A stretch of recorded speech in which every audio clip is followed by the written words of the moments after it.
அவர் போகிறாரு வராரு எல்லாம் பார்க்குறோம். ஒரு வீட்டுக்கு போகிறாரு. அந்த வீடியோ நம்ம ஃபாலோ பண்ணிட்டோம். அதுக்குள்ளே யார் இருக்காங்கன்னு தெரியல. அப்புறம் அதுக்குள்ளே யார் இருக்காங்கிறத நாங்கள் வந்து வெயிட் பண்ணி பார்க்க ஆரம்பித்தோம். ஒரு 15 நாள் கழித்து இவங்க 2 பேரும் ஒன்றா போகக்கூடிய ஒரு சந்தர்ப்பம் இருந்தது. அந்த சந்தர்ப்பத்தில் நாங்கள் ஃபோட்டோவும் எடுத்துட்டோம். எடுத்துட்டு நாங்கள் கேஸ் கம்ப்ளீட் பண்ணிட்டோம். யூஸ்வலாக 30 டேஸ் டைம் எடுப்போம். நாங்கள் எல்லாம் எங்களுக்கு உண்டான அந்த எவிடன்ஸ்லாம் கலெக்ட் பண்ணோன்னா அவங்க ஒய்ஃபை கூப்பிட்டு, இங்கே பாருங்கம்மா, அவர் எங்கேயுமே போகல, உங்கள் வீட்டுக்கு பக்கத்துலேயே தான் போய்கிட்டு இருக்கிறாரு, ஒரு தெருவு தள்ளி தான் இருக்கிறாங்க அவங்க அப்படின்னு. யார் அப்படின்னு ஃபோட்டோ காமி அவங்க ஷாக்ட்.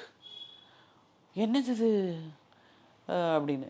என்னம்மா என்ன சொல்கிறீங்க, உங்களுக்கு இவங்களை தெரியுமான்னு. நல்லா தெரியும், நாங்கள் 2 பேரும் டெய்லி பேசுவோம் அப்படின்றாங்க.